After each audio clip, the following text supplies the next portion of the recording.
Bem-vindos à nossa videoaula dessa série Os Desafios da Pregação. Eu espero que este conteúdo esteja sendo de grande proveito para você, que você tenha crescido no conhecimento sobre este tema, sobre este assunto que é a pregação da Palavra de Deus. E hoje é a nossa terceira aula. Eu quero pedir que você compartilhe, comente e curta também este conteúdo para poder dar relevância para a plataforma e fazendo isso você estará nos ajudando a melhorar ainda mais o nosso trabalho. Vamos ao assunto da nossa terceira aula. Hoje nós vamos conversar sobre tipos de pregação que devem ser evitadas. Sim, isso mesmo. E dentro desse assunto, queremos trabalhar 3 pontos ou 3 tipos de pregação que nós deveríamos evitar na hora de pregar a palavra de Deus. A pregação impressionista, a pregação inebriante e a pregação inspirada. Este assunto foi extraído de um livro que eu li, do pastor David Helm, Pregação Expositiva, e eu quero trabalhar com vocês hoje sobre este assunto. Hoje, começando pela pregação impressionista.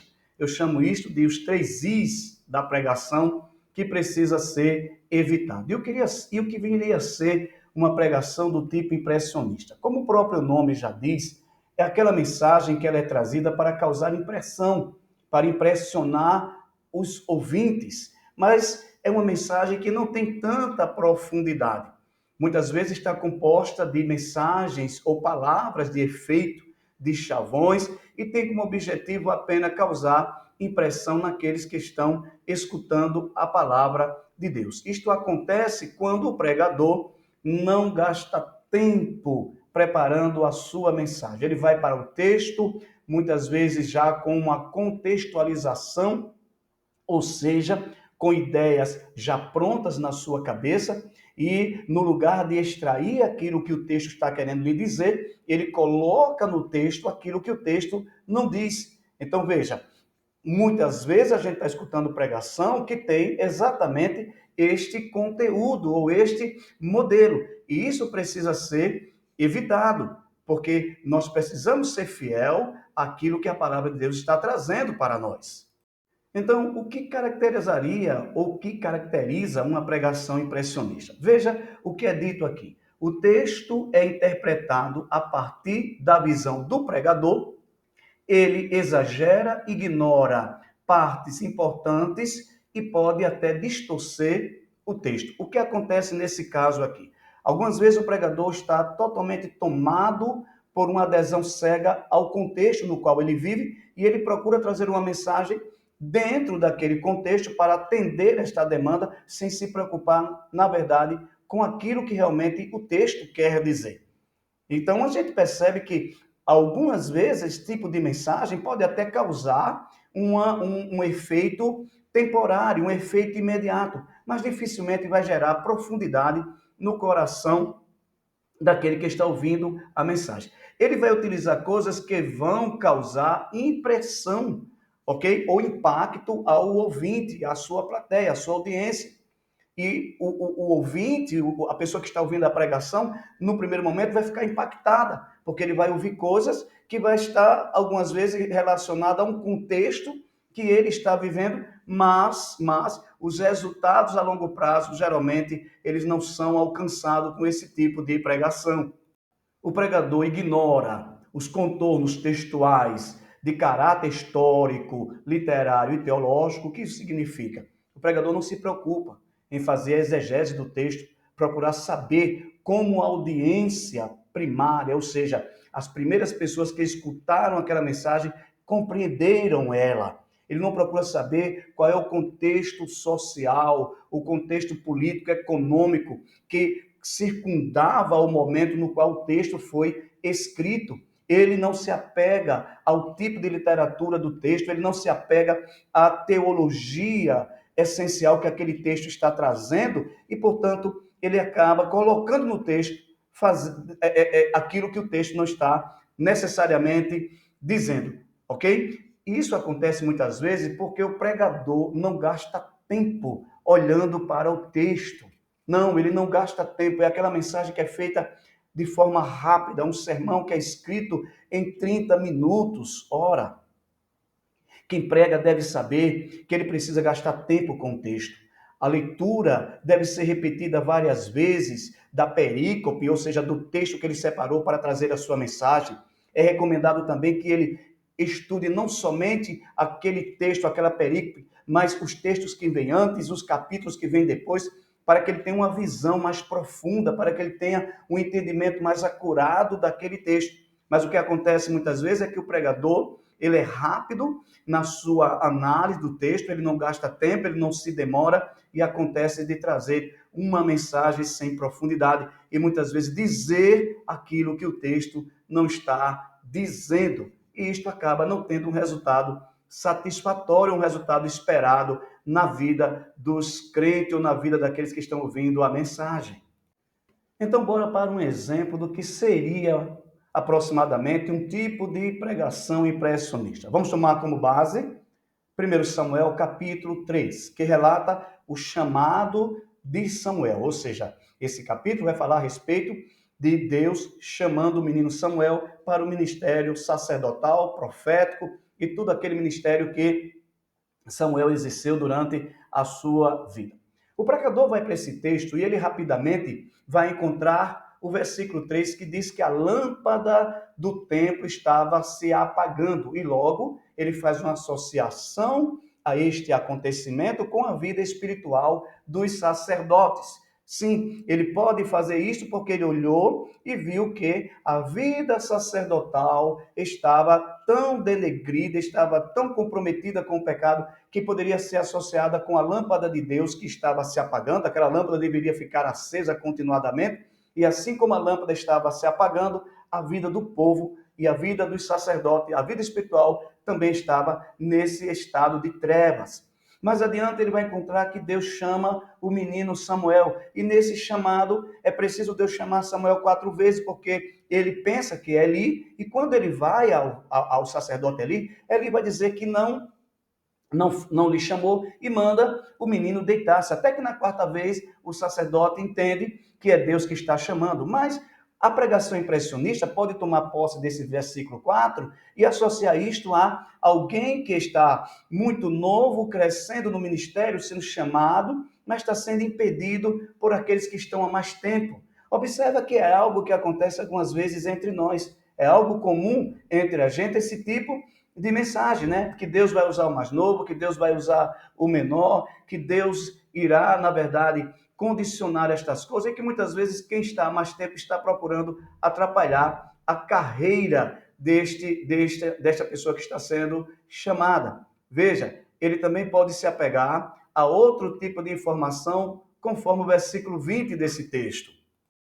O texto do versículo 20 vai dizer que Samuel se tornou conhecido em todo Israel, desde Berseba até Dan, e a palavra que Samuel profetizava era confirmada pelo Senhor.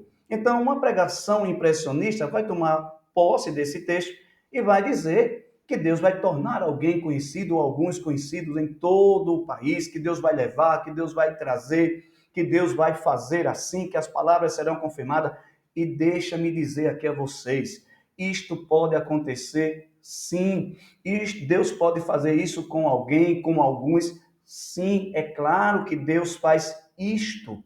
Mas a questão é que o texto, quando ele é tomado apenas dessa forma, ele deixa de trazer, o pregador deixa de trazer para a sua plateia o real significado da mensagem que este capítulo quer transmitir.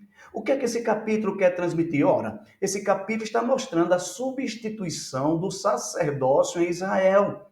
Deus está tirando das mãos de Eli, da casa de Eli, o ministério sacerdotal e colocando agora nas mãos de Samuel. Então, uma mensagem desse texto é a substituição do sacerdócio. E por que isso acontece? Porque aqueles homens chamados por Deus para oferecer sacrifício, para conduzir a adoração em santidade, perderam a capacidade de ouvir a voz de Deus. É tanto que o capítulo 3 começa dizendo que naqueles dias a palavra de Deus era escassa e não havia visão manifesta. Por quê? Porque o sacerdócio estava mergulhado em pecado, estava moralmente decaído. Quando você lê, por exemplo, o versículo do capítulo 2 ou o capítulo 2, você vai encontrar que Deus levantou alguém para ir repreender ali. Sim, repreendeu o sumo sacerdote por causa dos seus filhos, mas Eli não toma isso como algo sério e vai conversar com os seus filhos, repreendê-los, mas não remove esses meninos do sacerdócio. E o texto diz que os filhos de Eli não dão ouvidos a ele, por isso eles serão mortos pelo Senhor. Percebe que há um problema de audição, um problema de se ouvir Deus? As pessoas que estavam no templo não conseguiam ouvir Deus, portanto, a adoração e a santidade estava comprometida. Agora Deus coloca alguém ali que é capacitado para lhe ouvir. Quem? Samuel. Por isso Deus vai chamar Samuel. Aliás, alguns estudiosos dizem que o nome Samuel significa Deus está sendo ouvido, ou aquele que ouve a Deus, ou ouvindo Deus. Então, a mensagem desse capítulo 3 é sobre ouvir Deus, porque quando não se ouve Deus, todo o resto fica comprometido. A adoração, o sacrifício, a celebração, a santidade, e Deus está exatamente mostrando ao povo que era preciso lhe ouvir. E agora Deus tem alguém que lhe escuta, e é justamente o menino Samuel que vai se tornar sacerdote, vai se tornar profeta e vai se tornar juiz a partir do chamado que Deus lhe fez. Percebe que quando você se detém no texto, você consegue extrair algo maior do que simplesmente os pontos que nós apresentamos antes.